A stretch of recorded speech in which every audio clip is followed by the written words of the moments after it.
This is the MHFi podcast with Carl Jensen and Doug Cunnington. We have authentic conversations about the journey to Fi, health, happiness, and some very odd tangents. We interview Fi experts, side hustlers, people on their way to Fi, and those who have reached the other side. Join us every week, and if you want the show notes and links and all that other stuff, head over to milehify.com. Hey, what's going on? Welcome to the MHFi podcast. My name is Doug Cunnington, and we have my favorite co-host, JD Roth. JD, how's it going today? Good, Doug. How are you? Doing excellent, and I'm excited. We're actually recording this towards the end of the year, but we're going to talk about the new year, New Year's resolutions, setting goals, and kind of our general approach as we are, closing out a year, starting a new one. And I'm interested in your take on this because I have kind of maybe a contrarian attitude at this point, and I really don't know what you do at the end of the year or the beginning. So this should be fun. We might be on the same page because the older I get, the more contrarian I get too. Okay. So, yeah, this will be curious. This will be interesting. We haven't talked in advance about what our approaches are. So this is awesome. Yeah. So before we get into the details today, it's been a few weeks since we chatted, and I had one little development, which I think we have talked about, our struggles with sleep and trying to get higher quality sleep. Is that right, JD? Right. Yeah, absolutely. Yeah. So, I have cut back on caffeine. That seemed to help some, but very recently I got a chili pad, and I've heard those are really good. Are you familiar with the chili pad? What is a chili pad? So it's a mattress pad insert that's maybe, half an inch, and it has tubes going through it that circulates water that you could temperature control. So one thing I know, I sleep a little bit hot, and also I use an Apple Watch, to track the deep sleep. And the deep sleep is, where I struggle with. And typically I would get, as reported by the watch, 15 or 20 minutes, maybe a little bit more if I slept terribly and maybe partied at a conference for too many days in a row and I got back home and I catch up on sleep. So anyway, I've only been using the chili pad for about a week, but I've slept over 8 hours every single night. I've been getting an hour and a half to 2.5 hours of deep sleep each of those nights, and it's absolutely ridiculous. So I'm curious, have you explored the chili pad concept at all? I have not. This is fascinating. So I struggle with sleep too. I struggle getting to sleep, and then once I'm asleep, I'm fine, and I'll sleep for 90 minutes at a time. That's my cycle, is about 90 minutes. But then when I wake up, I'll again struggle to get back to sleep. And it's because my mind spins, and I just can't stop it. So my solution is, I think I've mentioned this before, is I listen to audiobooks. I have an audiobook running. As soon as I'm ready for bed, I turn on an audiobook and I put it on the headphones, or if I'm sleeping by myself, I just let it play. And this works great for me because it's just that voice droning on. I guess it's kind of like people falling asleep with the TV on. It's the same concept. To me, it just helps put me to sleep. However, I think it messes with the quality of my sleep. And another problem is I'm very overweight right now. And so I know that my sleep apnea is back. I've been diagnosed with sleep apnea in the past, but I gave away my CPAP machine, so I no longer have it. I have an appointment for January 21st. I'm going to go in and have another sleep study. And so hopefully they'll give me another CPAP machine. But getting to your chili pad, I have a tendency, I'll reach up and I'll open the window. I just did this last night. And so even though it's cold outside, especially because it's cold outside, I'll open the window and I just love the coolness washing over me. And there. Cool. Yeah, it's something else. I'll send you information if you want to check it out more. I would love to. The machines are a little bit expensive, which held me back in the past. I think they might be $500 or more. But a friend of mine upgraded his, and he was kind enough to give it to me. So I owe him something huge because I didn't realize it was going to make that big of a difference. So mattress? Yeah, it fits. It's like Yeah, it fits between the mattress and the fitted Box sheet. spring. Um, So it's underneath the sheet. Okay. Yep. That makes more sense. Yep. Yeah. So it's just underneath the sheet, and you have to dial in the right temperature and stuff like that. Now it's winter time right now. It's kind of cold. So I actually will turn it up a little bit to get into a warm bed. And then once I get in the bed, then I'll turn it down to the proper temperature. Wow. What temperature do you sleep with it at? I sleep with it at 69, like you would guess probably. Yeah. Honestly, in my ideal world, the room that I'm sleeping in would be 60, and not kidding.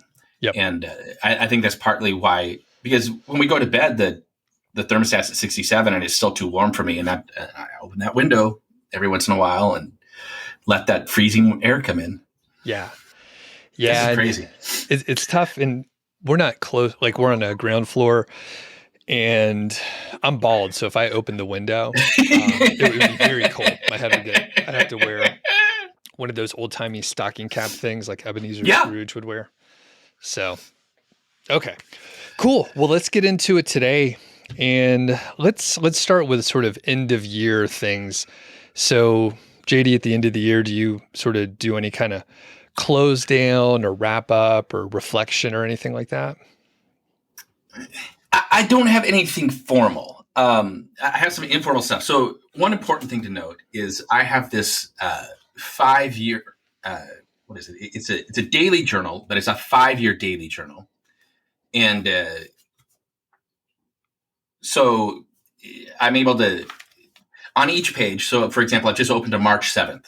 I started this journal in 2021. So March 7th, 2021, I wrote, I don't know, it looks like 5 or 6 sentences about my day. March 7th, 2022, I did the same thing. So this allows me to perform review as I'm going. So when I start January 1st, 2023, I'll be able to see the previous 2 years and say, oh, this is what happened on the the same date, the previous 2 years. And so this is really helpful for me to see, okay, what kind of progress am I making? Where was I last year? And I track some stats like my weight, what the temperature is, and all that stuff. But at the end of the year, the only thing I really do is Kim and I sit down and we have like a family meeting and we set some goals for the coming year. They're just kind of loose goals. They're based on where we are right now. We talk about what's been good, what's been bad, where do we want to go. But it's really, I mean, we each pour a glass of wine and we just sit there and talk for an hour or two. And I find it's very helpful. Do you have a more formal structure or? No, not really. Probably pretty close to what you're talking about. Typically in the past, we'll do a net worth review. So from the financial aspect, and we do that mid-year and then end of year. And I think during those conversations, like they were intended just as family finance meetings, but I think some of those reflections come in too. And I think it'll be even more so this year.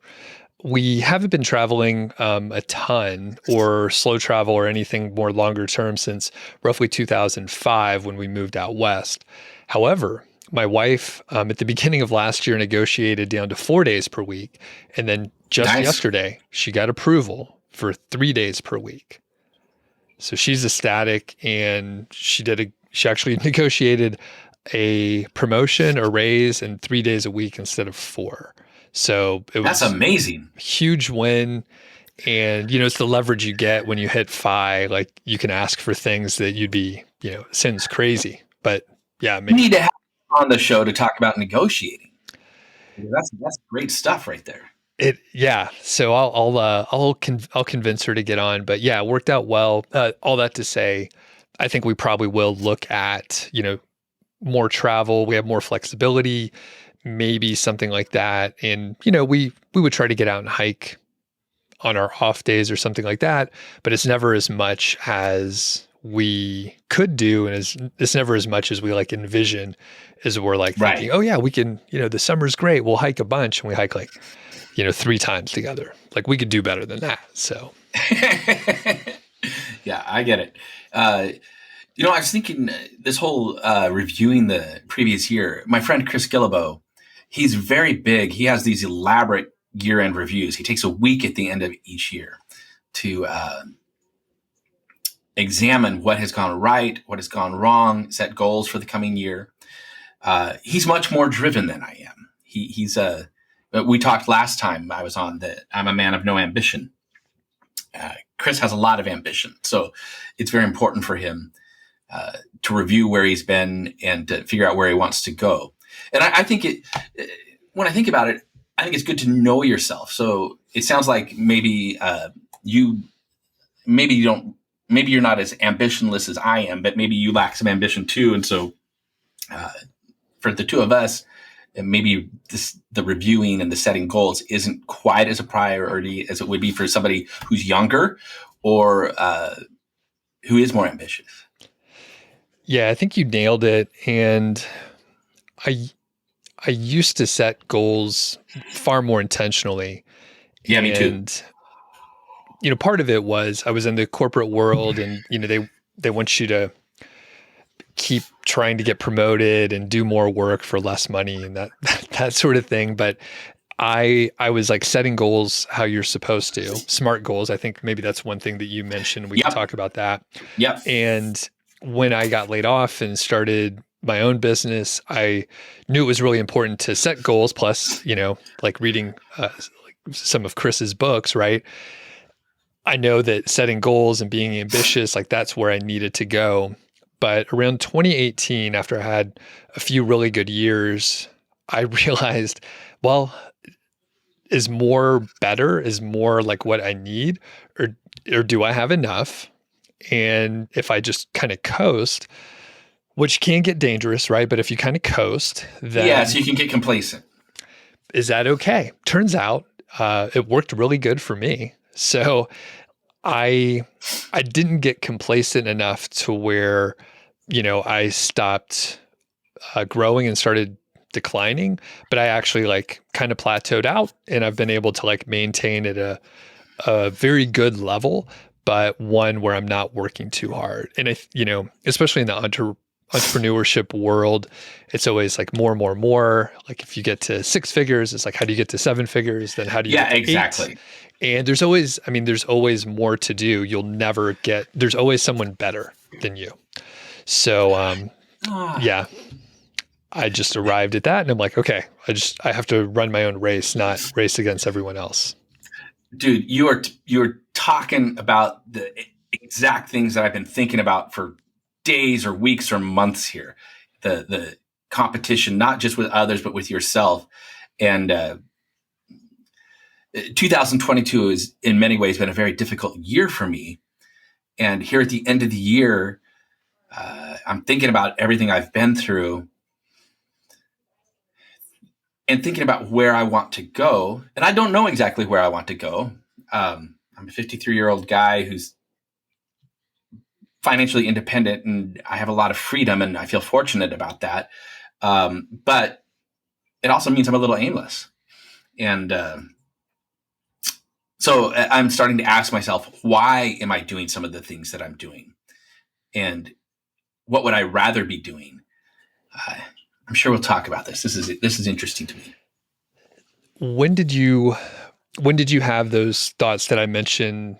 It occurred to me in roughly 2018 or so, and I stopped setting goals, or my goals were like maintain and just keep coasting.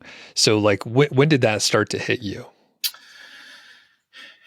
I like, first of all, I'm going to be ADD and say, I like how we set out with the intention to talk about certain things on these podcasts, and then it goes in completely different directions. Yeah. So I sold Get Rich Slowly in 2009. I started the site in 2006. I was still in debt, trying to get out of debt, managed to build it up, sold it, and selling it made me financially independent. I stuck around for about 3 years because I felt obligated to the audience. It felt like I wanted to stick with the audience. And then eventually in 2012, I'm like, okay, why am I doing this? I need to focus on myself. So I started focusing on myself, and it was in 2012. I didn't really coast necessarily, but I let go of these things that I thought I should be doing. and I started like focusing on myself, if that makes sense. I started focusing on I had already started focusing on my fitness, but I was doing exercise. I was doing Spanish lessons. I was taking guitar lessons. I was traveling. I was beginning to date after the divorce. There were all these things. And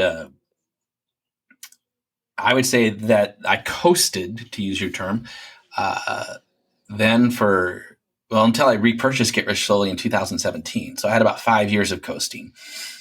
And since 2017, I wouldn't really say that I've been coasting, but I have felt like I've lost my way. And I feel like I'm not really doing what's true to myself, if that makes sense.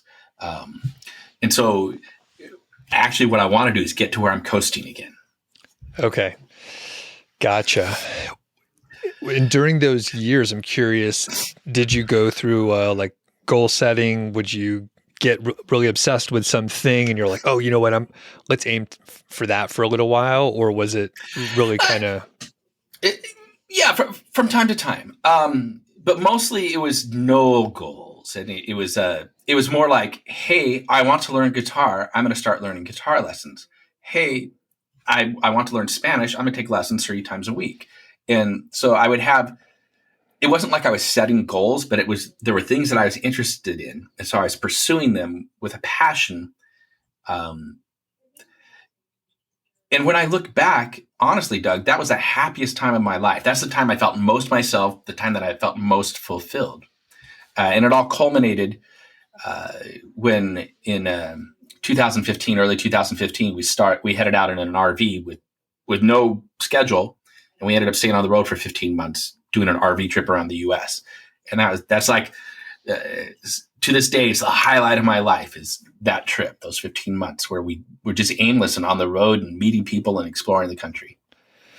Have you ever thought about writing a book on that? I have not thought about writing a book on it. I don't know that there's enough material there. Yeah. But I see what you're saying. There's a germ of an idea there. Yeah. When I'm just thinking of like some, travel books that I've read, and yeah, I mean, I guess sometimes there's not like a grand point. It's just like, man, this is a fucking adventure. Crazy. Exactly. And the hilarious thing is I have plenty of written notes. I kept a blog as I was doing it. And I have thousands of photos and probably 100 gigabytes of video. Yeah, I've never reviewed the video. I look at the photos now and then, but the video I've never gone back to review because that just seems like a mammoth task because it's days and days of video to look through. I should have been editing as I went, but I didn't.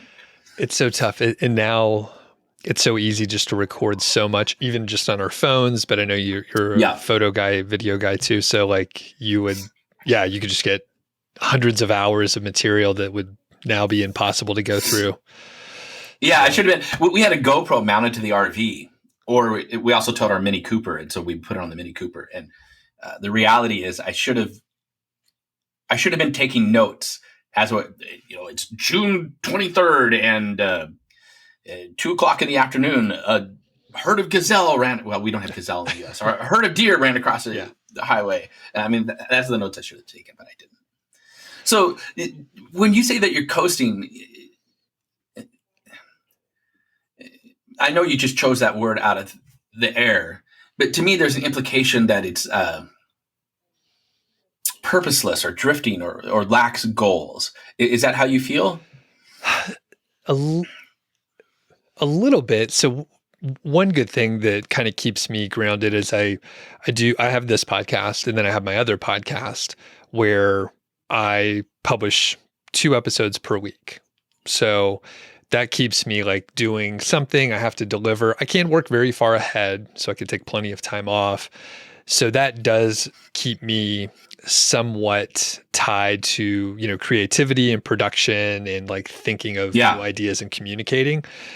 And there's like other pieces of the business where I have a blog and I have some courses, and I could create more courses, but I'm like, I don't know if that sounds very fun to do. And I could blog a little bit more, but also I'm a little burned out on that. So I'd rather take the same ideas and talk about it versus like, writing it out. So there are a couple pieces where it is a little aimless and I'm like, should I just quit that? And along the way, again, roughly in the same time frame, maybe 2016 to 2018, I realized the more things I quit, the happier I am. So if I have a bunch of plates spinning, that's not good. And I started, getting rid of things that were kind of interesting, but not interesting enough for me to actually do anything with. So actually, I had a call with someone, the company that's hosting this podcast, right? And I had a call with someone on the team there, and through some connections, I may be able to sell one of the websites that I have. Nothing huge, not like life changing, but it's like a project that I worked on for a little while that I now don't have much interest. They can run with it. They can actually grow it and do something with it. And usually, I know if I hang on to something and I just like let it slowly die, then it will just slowly die. So, yeah. Do you have anything like that where you're? Yeah. So it's funny. I love how conversations with people always seem to connect. I'm not a guy who believes in like, oh, the universe is leading you in certain directions, but we humans tend to make connections and find a meaning in threads. And I'm finding meaning here. I just had a conversation yesterday. I'm not sure if you know who Douglas Soy is. He has a newsletter about money and meaning. He lives here in Portland, and he's a great guy. And he just spent an hour chatting with me about where I am and what it is I want to do. And at the end of the call, he's like, JD, what it sounds like is you just need to let go of what you have been doing, because what you have been doing is anchoring you and preventing you from moving forward. And he gave me this Elizabeth Gilbert quote. Elizabeth Gilbert, of course, wrote Eat, Pray, Love, but she also has some great videos and material on creativity. And so this quote from Elizabeth Gilbert is, I've never seen any life transformation that didn't begin with the person in question finally getting sick of their own bullshit. And the way Douglas talked about this, he says, this is like, before anything good can happen to you, you've got to let it go of other things completely. And well, I don't agree with that 100%. I get the idea of I get what's trying to be said there. And I'm not letting go completely of things. And I think that's anchoring me. I had a big talk with my girlfriend last night, and we talked, and we both think that I'm just being anchored to the past, and it's preventing me from like leaping into the future, if that makes sense. 100%. And then I know you kind of jumped off the back of what I said, and now I'm like, oh yeah, that makes even more sense. Like I definitely need to sell that site, and and there's other pieces where I'm like, oh, I should just let that go. There's no sense like just continuing to let it anchor, like perfect words. So that said, like, do you just need the space to have some boredom, to get bored so you find something else to do? Or do you know where you might want to head to? I can't remember whether we've talked about this before. We probably have, since it's so top of my mind, but I want to pursue sides of me that I have not explored yet. And the thing that I keep being drawn to is art. I have a lifelong love of comic books and of film, just visual storytelling. And I do a lot of storytelling. Even though I write a personal finance blog, it's built around telling stories. And I've never done art in my life, but I wonder if there's not a way to channel my love of comic books and film into telling visual stories about personal finance, or even just, I love memoir. So telling stories about my own life. So all this is to say that I would like to learn how to draw and how to paint. True story, last night, as I'm falling asleep in bed or trying to fall asleep, I watched half of a 2-hour video about how to paint with watercolors. And I'm the whole time I'm watching this, I'm like, God damn, I want to get out of bed right now and go paint with watercolor. I couldn't. I don't have the materials. But I'm like, wow. And I just felt so jazzed by it. And so, yes, I have an idea of the direction I want to go, and that is toward art. It's one of those things where I don't know where to start. There's so much. Right. And it's so cool too. I mean, we're in very lucky positions where Yes. you can take the time, like you don't know where it's going to go. Like maybe looking back at us 20, 30 years ago, we would have been like, that's a waste of time. Like you don't know if that's going to be useful, but maybe you have to go down this path a little ways before you have a different perspective on, maybe it's not watercolors, right? Maybe it's maybe it's graffiti. Maybe you take up spray paint, graffiti or something like that, but you had to do the watercolor first before you get there. Yeah. So, the one thing I would say is I'm the kind of guy who's really anchored, let's say again, let's use the word anchor, to fear and uncertainty and doubt. And it's very difficult for me to leave what is comforting me and what I know. I grow complacent. So it's difficult for me to move forward. And I have to ask myself I have a couple of books. I'm sure I've brought them up before. One is called Designing Your Life by Bill Burnett and Dave Evans. It's a Stanford University course that they've converted to a book about how to determine where you want to go. And the other is The Courage to Be Disliked by Ichiro Kishimi and Fumitake Koga. And both of these books essentially challenge the reader to ask themselves, what would you do if you could do anything, regardless of money, time, what other people think, regardless of anything? What would you choose to do right now in this moment? And for me, it would be pursue the art, learn to draw comics.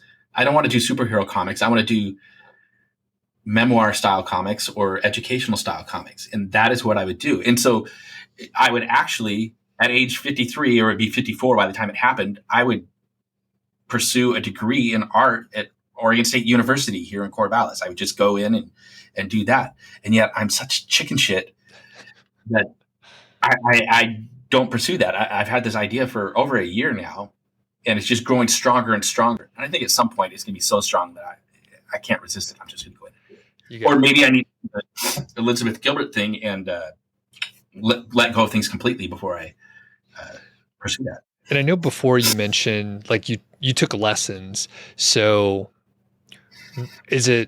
do you feel like it's a requirement to take like university classes, or could you get like one-off lessons from, say, a professor or someone that could like teach you exactly what you were trying to learn?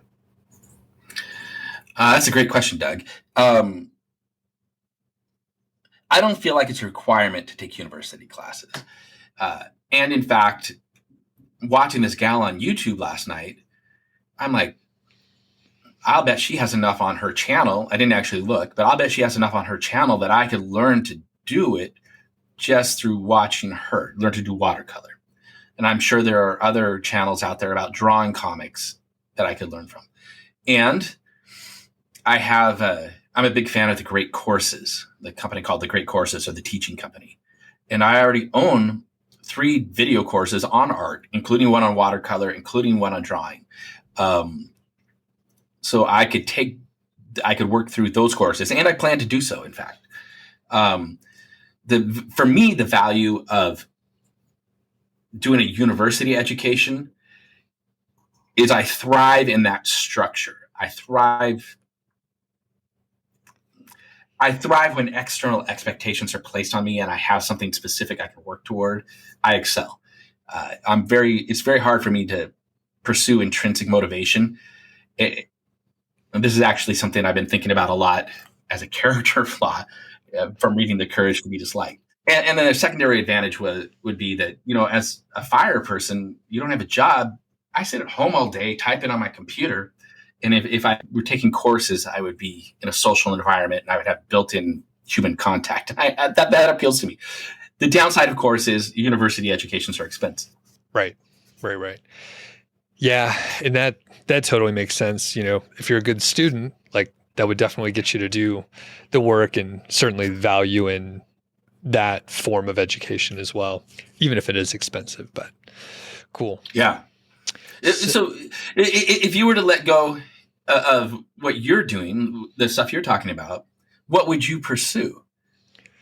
Just hiking with your wife, or? So a couple things come to mind. So my wife is still working. It's remote, but she's still a bit, tied to the laptop and that sort of thing. Sure. So funny enough, art is another area, although photography is where I would be interested. And I've been watching a couple, or one specific YouTuber, I forget his name, but he's out of Santa Fe. And he's like a photojournalist / like documentary photographer. And I have been watching a bunch of his videos, and, I have the gear. I just have to go out and shoot. Right. And, he talks about actually like printing books. So don't just shoot and throw it on Instagram, but like create a final product, which I'm very good, similar to you with being a good student. I'm actually a decent student as well, but I finish projects. So like if I start something and I know that I'm going to do it, like I'll finish it all the way. So that's one of the little superpowers that I have. I just know a lot of people that have like 5 projects that are 90% done. Oh, that's me. Yeah. Yeah. Okay. So I won't be too hard on you, but a lot of people do that. And it sounded interesting because I was like, oh, that's a different take. Like this guy started in the film, photography, photojournalism world, and then he moved and he's like, yeah, I'm still like, I'm printing books, or it goes in a magazine or something like that. So that's interesting to me. The other one is kind of what you talked about with your, I think it was a 2015 RV trip. So yes. Yeah. I'm not sure, like we're kind of homebodies, but I would love to do like little sprints of travel and, check out, not in a rush in any way, but just, a month or two, maybe staying in the RV, half the time or something, just so there's a little more space. But that would be pretty cool. I would love to do that. I haven't had any really long-term like road trips like that, other than we drove to Alaska in 2019 here from Longmont. So that's a good, week's drive to get up there, drove around, but we stayed in hotels every night, which was fine, but really love seeing the countryside, traveling with the seasons. So you miss the bad weather and all that stuff. Exactly. Well, and Doug, just to give you some reinforcement here, I think your plan is brilliant, because if I could construct an ideal way to see the country by RV, it would be to base myself out of Denver. So Longmont works, right? And to take 1 or 2 month jaunts out at a time and just go slowly. Yeah. And because here's the truth. While all of the American history is on the East Coast, and that's where the interesting American history is, most of the beautiful, scenic, fun RVing is west of the Mississippi, I would say. And that's largely due to the fact that the federal lands exist west of the Mississippi, because by the time the government was creating national parks and national forests and so on, the East had already been settled. So there's just not space available over there to do it. But in the West, there's so much space, so many places that you can camp for free. Like we camped just south of the Grand Canyon, about 20 minutes south, for free. We were there for a week. You don't have connections or anything. You're doing what they call boondocking or dry camping, but it was fantastic. And that kind of stuff is all over the West. And that would be perfect. Like you said, you hang out for about a week or so. And we lived up in Bozeman, pretty close to Yellowstone. And we were able to go down really often, very lucky. It's only, an hour and a half to one of the closest entrances there. But one thing that I've thought about was getting an RV and staying in one of the campgrounds for like a week or two and then move to another, but really like, say Yellowstone Lake, like hang out there for like 1 week. Most people drive by, fucking fly by, wave at the lake as they go by, see a couple animals and then leave. But it would be amazing to stay there for like a whole week and have, 100 hours out there just walking around and like really getting to know like that specific area. That's Absolutely. Do it. Yeah. I support this. It's it's totally doable. And then one thing, just thinking of like sort of longer term also, this only hit me in the last couple of months where I have been, in air quotes, coasting a little bit, a little complacent. Everything's fine. I mean, I'm adding new things and learning new things here and there, but I have not taken like a proper like sabbatical ever. And when I got laid off, I immediately started working on my side hustles to grow those. And it would be cool to take like maybe a 1 to 2 year sabbatical where I like shelve things that, just close out projects, maybe able to come back to them or start something new. I'm not sure how it would look, but that seems very interesting to just take like a sabbatical and not do anything. It's funny how we're supposed to be talking about goals, and I know we're talking about not having goals. So we will come back to it. But have you taken like do you consider your those years in the middle as a sabbatical, or have you taken a sabbatical? In theory, I'm on a sabbatical at this very moment. After my mom died in early October, I said, you know what? I'm just taking a sabbatical. And that's actually, it's not in theory. I am on a sabbatical. I've produced a couple of articles in this time, but that's it. And the reality is, when I sold Get Rich Slowly in 2009 and then stopped writing in 2012, yes, that time until I bought it back in 2017, those 5 years was essentially a sabbatical. And like I said, when I talked to Douglas yesterday, I had never thought about this. But during our conversation, it became clear that, yes, I can look at it and objectively and subjectively say that was the best time of my life. It was the time that I was most true to myself. It was the time when I was living life to the fullest. It's pretty funny. It sounds kind of trite to say in a way, but it's true. And so the conclusion of the call, we didn't have like a definitive conclusion at the end of the call, but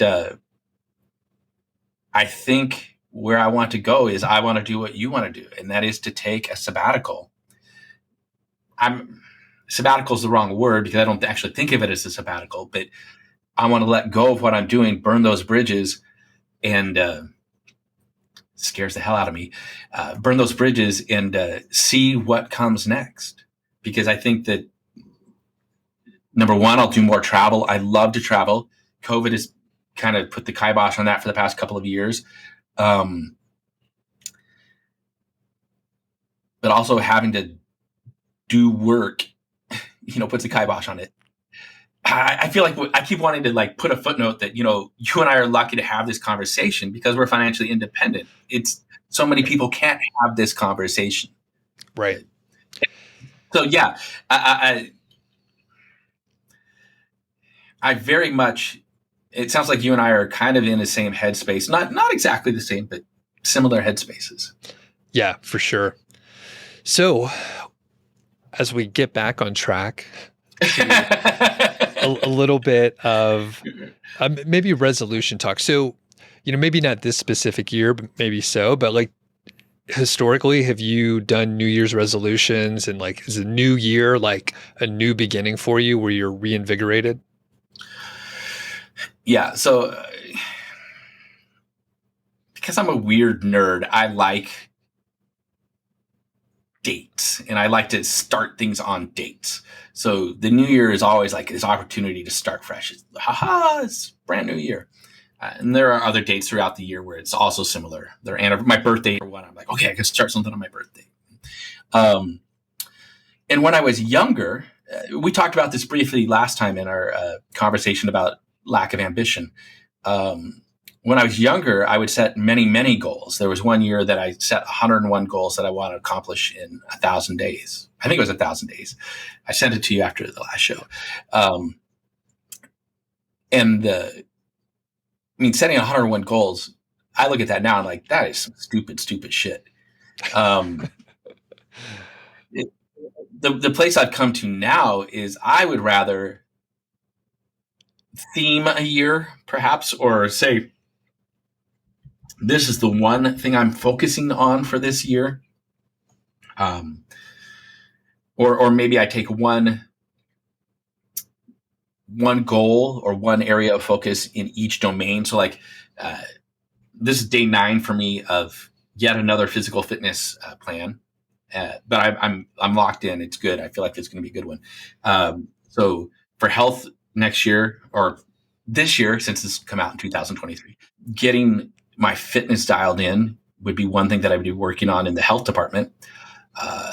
But I could set another plan. I notice how I'm avoiding the word goal. Another plan for what I want to accomplish in, say, my business life, and another one for, I don't know, relationship, just each different domain. But I don't want to set multiple goals for business, multiple goals for health. I'm over that. I find that I'd rather be focused on one thing. I won't repeat everything you just said, but I literally have a note here where I do better if I can focus and not jump around. And that is, me selling the other website that frankly, I'm not even spending time on, but it still takes a little brain space. But if I just focus on like one or two areas, I can make good progress. You're not distracted with some other bullshit. Like you said, if you pick one goal per, domain of your life, then you can actually like focus on that thing versus like splitting your time and energy and just make a smaller amount of progress.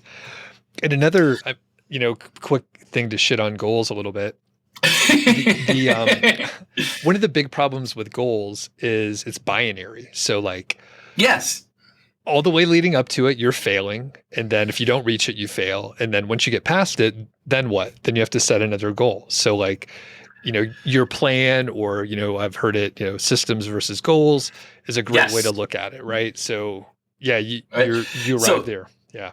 Yeah. 100%. I'm with you on board with this 100%. And, the example I'm going to use, I have 3 examples. 2 of them are finance. One of them is fitness. One of them is I just mentioned that I'm 9 days into a fitness regimen here. And in the past, I would have a goal to lose weight and I would want to weigh a specific amount. But I'm over that. That is not my goal. What I'm trying to do instead is set up systems where I'm putting into place practices that I know will lead to the results that I want. I don't aim at the results. Instead, I set up this process, and I know that through the process, I will achieve the outcome I want. Now, on personal finance side, I've been arguing this for years, that you ought not set getting out of debt as a goal. You ought not set becoming financially independent as a goal. These may be things that you desire to obtain at some point, but if you make those your goals, it's just like you say, it's binary. And once you reach them, what do you do? And instead, what you need to do, or I don't like phrasing it like that. Instead, what I encourage people to do is to think in terms of setting up systems. If you create a life where you are earning more than you're spending, you will create that positive cash flow, right? And we talk a lot of times about having a saving rate of 50% in the financial independence world, some huge number. If you do this, you will get out of debt. If you create that gap between your earning and spending, you will get out of debt. You don't have to set that goal. Set up the system, set up the process. And if you get that gap wide enough, you will achieve financial independence. So instead of focusing on, oh, I want to achieve financial independence, focus on how wide can you get that gap? Because that's the system. That's the actual engine driving everything. I love it. Now, I'm a fitness geek, so what is your system that you're on right now? What are you doing? Right now, I'm just in the beginning stages, and what I'm trying to do is eliminate bad behaviors. So before we got on the call, I told you that I've been having some blood pressure issues. I had a big blood pressure scare 10 nights ago, which is what prompted me to start. That's why I'm on the ninth day. Um, so I'm in the process of eliminating all the shit food from the house and getting back in the habit of consuming high quality food. I grew up in a family that didn't eat a lot of fruits and vegetables. So I'm trying to, instead of having potato chips down in front of the TV in the basement right now, I have mandarin oranges and bananas and also almonds. The almonds are kind of a middle ground because they're salted almonds and but I'm in the process of shifting the dietary stuff. And at the same time, I'm resuming exercise. So when I was fit 10 years ago, I was doing CrossFit, and my CrossFit coach, that's actually where Kim and I met, was in this CrossFit gym. And our coach is one of our good friends, one of our best friends. And he contacted us and he said, hey, I'm doing this thing where I want to coach clients and I need some guinea pigs. You guys want to be guinea pigs? So he's doing like distance coaching. And we said, sure. And so I'm back to the gym for the first time in several years. It's been a long time. And so it's very humbling to start. I'm in such shitty shape right now that I'm having to start very, very slow. And I'm like, Cody, man, these workouts you're giving me, they're so basic. They're so lame. That's what I said at first. But now having done 3 of them, I'm like, oh, I am basic. I am lame. Well, I'm not actually. Yeah. I don't have a negative self-talk. Yeah. Sure. I'm not at the place where I could do what I did before. Right. Yeah. And it's like when you get to be our age, it's like it's just avoiding injury. Like just don't get hurt so you can work out another day. As my back, here's a concrete example of what I'm talking about. He had me do a workout the other day where every minute on the minute, I was to do first round, 1 jump rope, 1 kettlebell swing. Second round, 2 jump ropes, 2 kettlebell swings. And it only went up to 10 rounds. So 10 jump ropes, 10 kettlebell. And I'm like, this is so easy. And normally in CrossFit, you would have gone till you failed. And I'm like, I could do 20 rounds. Even now I could do 20 rounds. But it was topped out at 10. And I sent him a message. I'm like, that workout was too easy. Today, my back is so sore from the kettlebell swings. So yeah, you're right. At our age, it's avoiding injury. Yeah. Well, that's awesome. And I, keep up the good work. My area, I got a great habit of working out. Even if the workouts aren't great, like I usually still do the motions, and it's very do you have a home gym? What kind of stuff do you do? So there's it's a secret, but an apartment complex that I used to live in is very close. I could walk to it. And I was always friendly with the staff there. In fact, I just brought them cookies for the holidays. And I see where this is going. Yeah, so I can only go when they are there in the office. So I can walk in through the office. I don't have like 24-hour access, but it's a nice apartment gym, a newer apartment complex. All the equipment's really nice, good Wi-Fi, and it's usually not too crowded. Occasionally there's a few people, but so that's what I do. We do have an elliptical machine and a couple like exercise bands, and I will use them occasionally if the weather's kind of bad. So technically, or if it's like, dark outside in the wintertime and I don't want to walk when it's super cold and windy and all that, I can hop on the elliptical down here and, get a little sweat going on. So, but generally that's it. I do some light cardio and some light body weight exercises and some sort of free weight stuff. So nothing crazy. And that's essentially what I'm doing now. The just getting back into the physical fitness. I have to do some cardio for my workout today. Is what I'll do as soon as we're done here. Do a warm up. And here's the thing: even the warm ups and the stretching, because I'm in such poor shape, it's very taxing. It's crazy. And then I just do some simple kettlebell exercises, squats and swings and sit ups, and then some more stretching. Just a basic. I can do that at home. Yeah. But he has me do barbell exercises on Friday, and I know I can't do that at home. I'm gonna have to go to the gym. Okay. And then how many days a week will you be doing a workout? I'm trying to do every other day. So basically 3.5 days a week. Okay. And you walk a lot too, right? So how many yes. steps do you get on a normal day? Well, that's a great question. I'm not going to look it up on the phone. I could do it and give you a precise answer, Yeah. but it's under 10,000, but that 10,000 thing is arbitrary, made up anyway. But it's close. It's like 8,800 or 9,200. That's my average, just left to my own devices. Perfect. Okay. But I've been walking more in the past 9 days because I know that I'm trying to get this. Tonight, I'm going to go downtown Corvallis and watch It's a Wonderful Life at the theater. Okay. And so I will likely walk downtown in the rain, and that's a couple miles. So that'll be 4,000 steps to and 4,000 steps back. Nice.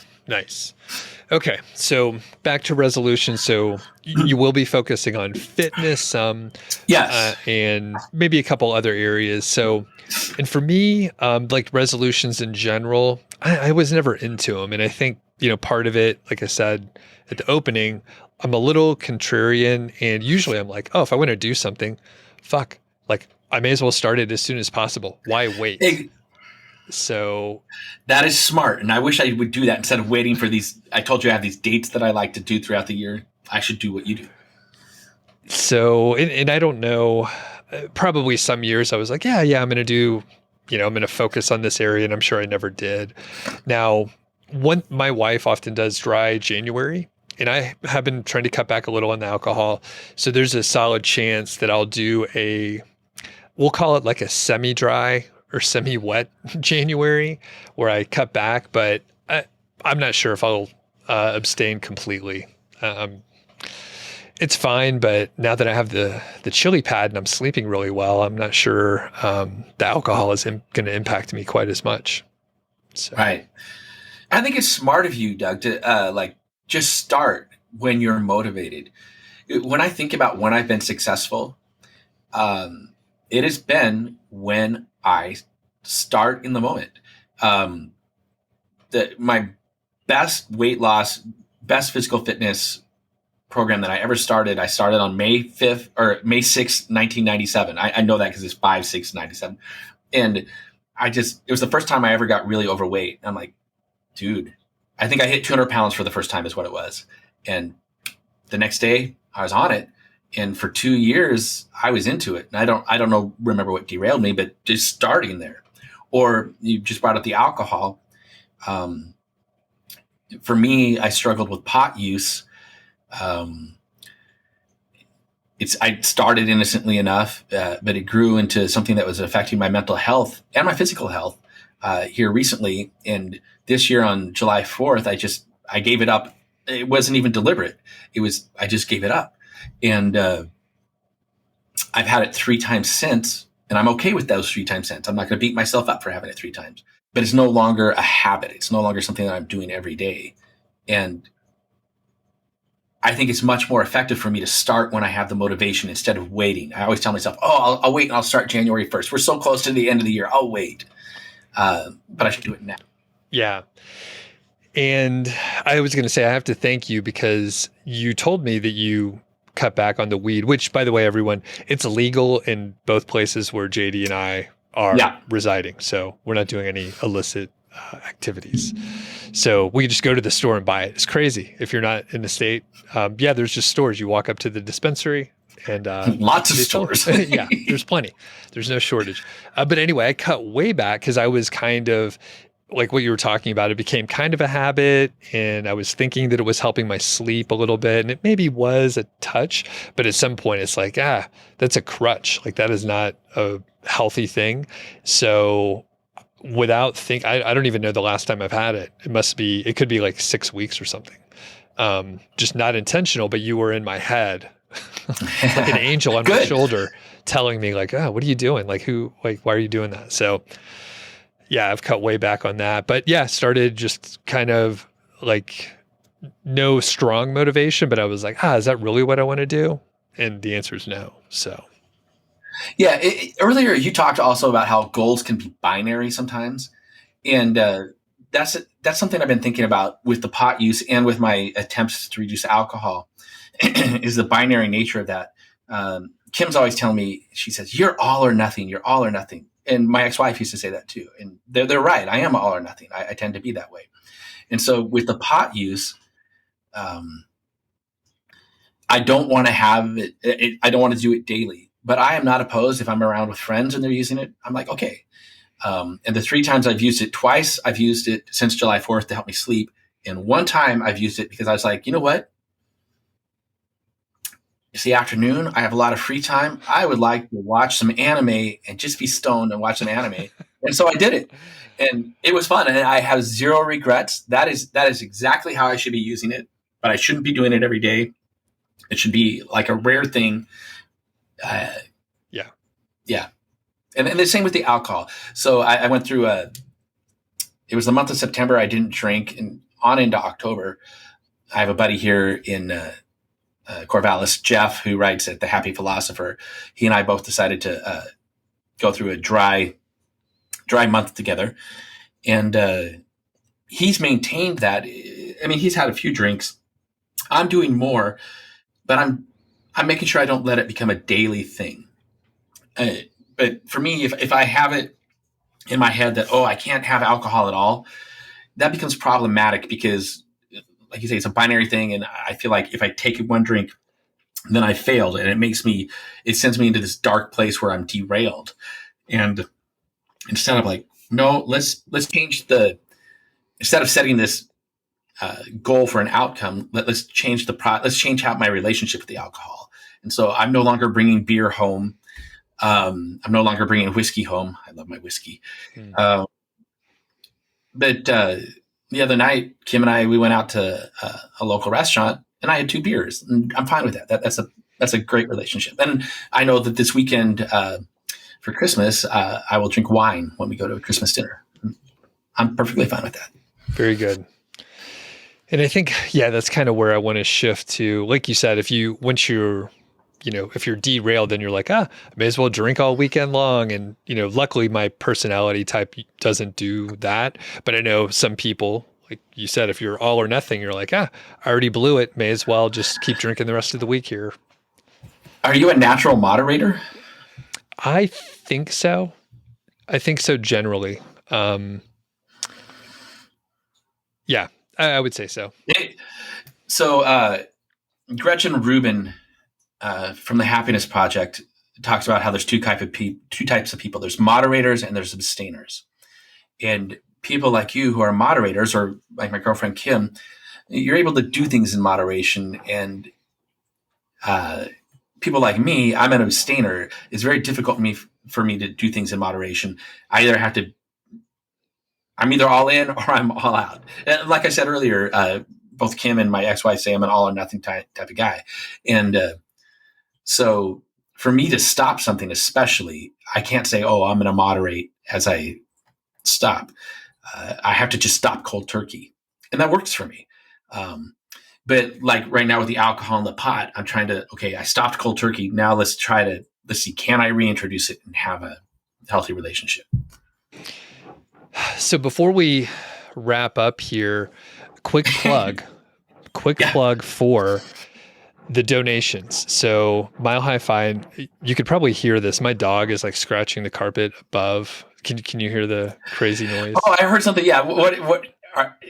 Is it your dog playing with somebody? No, I think she's like trying to scratch the carpet to like nestle up into it or something like that. Oh, I have a beagle mix. So every once in a while, not today, but every once in a while on a podcast, she'll lose her mind and just start barking. I'm like, sorry, it's just the dog. Yeah. And she scratched for a surprisingly long amount of time. But back to the donation. So JD, I don't know if we told you this, but we're trying to not run ads. We're trying to just have donations, and our expenses are relatively low compared to other podcasts, but it still costs, a few $100, and we're producing Alan Donegan's show as well. So that costs money too. So if people are interested, there's a link in the description, the show notes here. So it starts at like $5 a month. We love to have membership. So people pay on a regular basis. So we can count on that.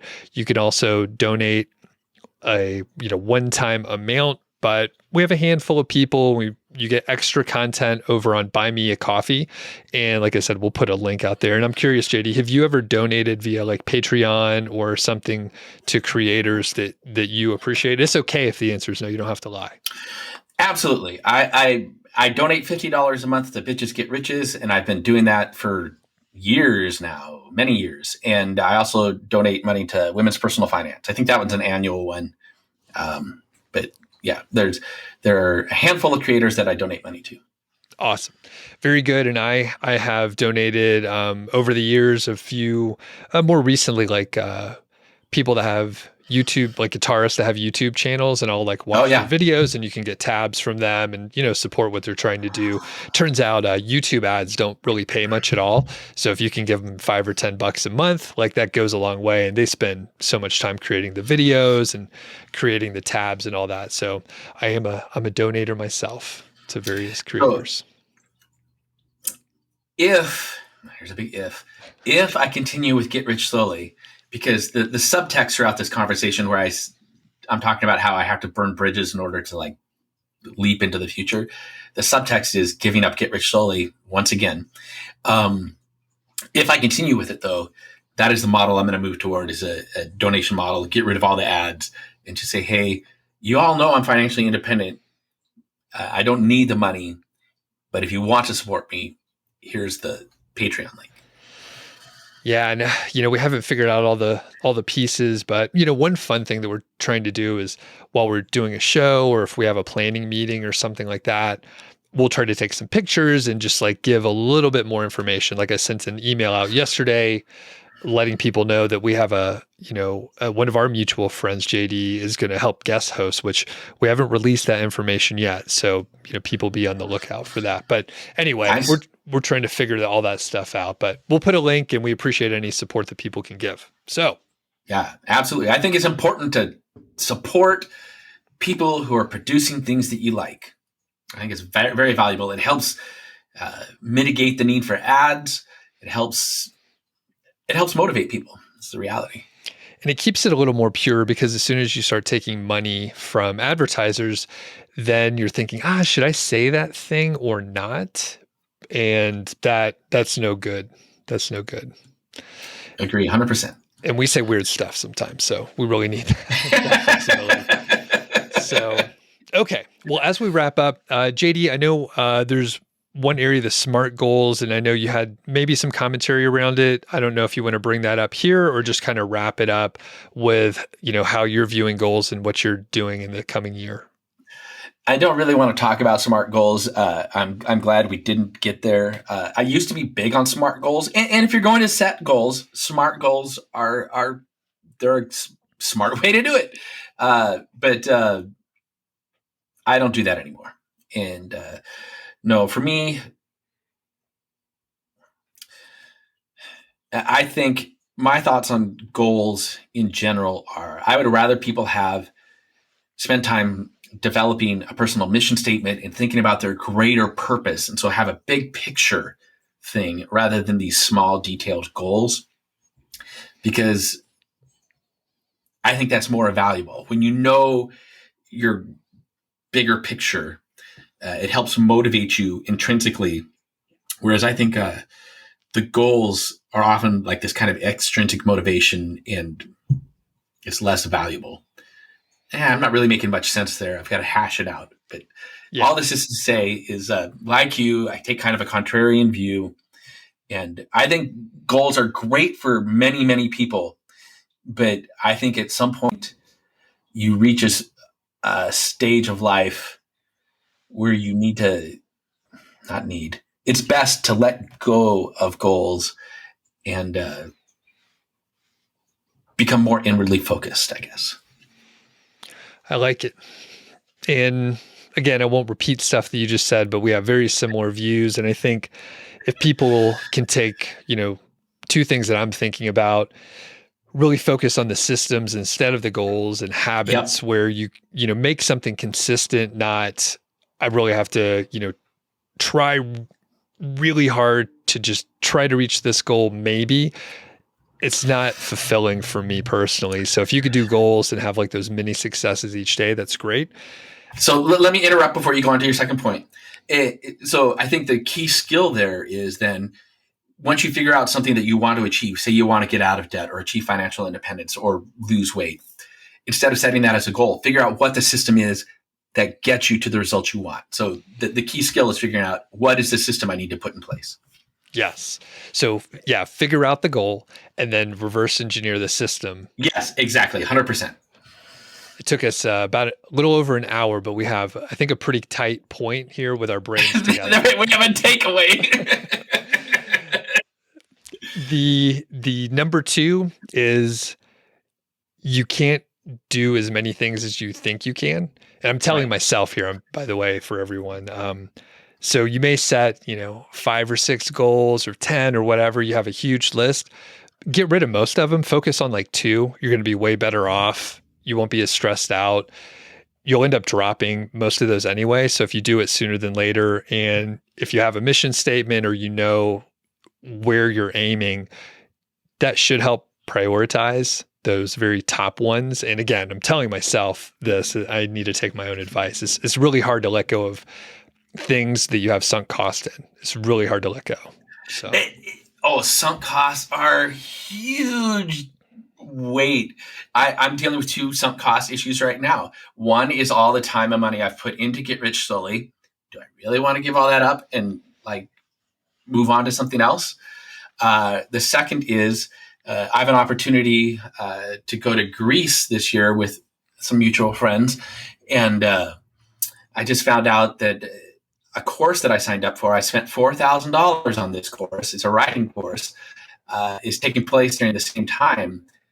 That's a sunk cost, right? The $4,000, I've already spent that.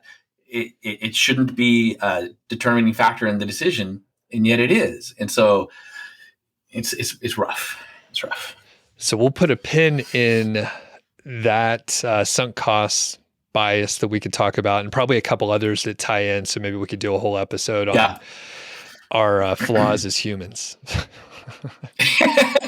Oh man, that would be an interesting episode. Our flaws as humans. I mean, that's a whole other podcast. I think it's a whole other show. Each week we highlight our flaws. All right. Well, JD, this has been amazing. Thanks a lot for joining me. Yeah, it's been great. And people can find you. We'll put links, the blogs and such. Anywhere else people should check out for you? I don't know. Maybe art classes at Oregon State University. Who knows? Keep a lookout. All right. We'll talk to you soon, JD. Peace. Take care. Thanks for listening to the show. That was the MHFi podcast, and I'm Doug Cunnington, the balder host, and Carl Jensen is the cool, sexy one. If you dig the show, please do 3 things for us. Number 1, tell a friend, a family member, an enemy about the show. We really don't care who you tell. Maybe forward them a specific show that you know that they will like. It's the single most helpful thing that you can do to spread the word. It's like giving us a virtual high five, and actually we don't give high fives in person, so the virtual kind's pretty good.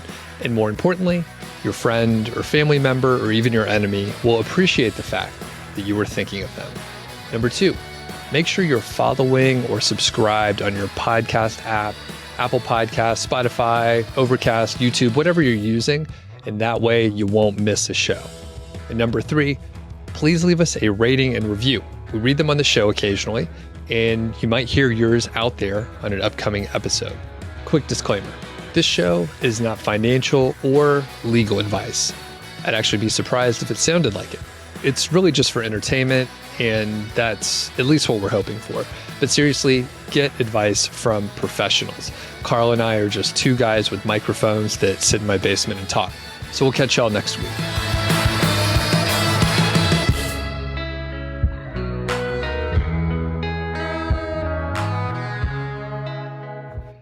JD, I saw you just poured some coffee there. How do you prepare your coffee? Well, this is French press. I prefer French press. But we also have one of those little, what is it, Nespresso machines. And we've decided that is just a dumb financial decision. So we're in the process of trying to use up all the little pods so that we're done with it. Right. And are those little pods now at least like biodegradable? It just seems so wasteful, right? No, they're not, but they give you a little envelope, not a little envelope, but a big envelope, plastic envelope, and you mail them back to the company. And supposedly they do something with them. I suspect they just throw them in the trash, but yeah, probably directly into the ocean. That's my guess. Exactly. I usually do a pour over, and we have a small espresso machine, and it has it. It'll use like the little pods, but you could also put in pods. I mean, like the espresso pods that they use like in a sort of a lower end coffee shop, I would say. And then you can also like put your own grounds in there and like press them down and do all that stuff. Nothing too fancy, but I don't pull it out too often. And the thing is, I've moved largely to decaf. So yes, it doesn't matter. Like coffee's fun. I still do it, but without the caffeine, it's not nearly as exciting. And you're like, maybe I'll have herbal tea instead. It's kind of weird. Well, and this might get into our conversation. Who knows? Maybe you'll edit this into the show. For me, I'm also trying to reduce my caffeine. So with the Nespresso, I've been doing half calf, and I have some decaf pods. But I'm having real issues with blood pressure. And one of the things my doctor wants me to do is reduce my caffeine intake. And so today is unusual. I slept poorly last night, and I have a splitting headache. So I'm going to drink some coffee this morning. Makes sense. And I think we could do a whole liter of coffee. And that's what I used to drink. And then eventually I don't know what threshold it was. It was probably like 350 milligrams of caffeine. And then I would get jittery, and then everything would irritate me. But it took me, I don't know, a couple of years to figure that out. So now I look back, I'm like, man, I was such a little irritable, jerk to be around for a few years there. So how many milligrams of caffeine in a liter of coffee? Is it? I know it's it's 406. Okay, so the French press holds a liter. I just measured it this morning, and yep. I know that the recommended max for a day is 300 milligrams. So it's like, well, we'll see. No wonder it's affecting me. Yeah, it's all right.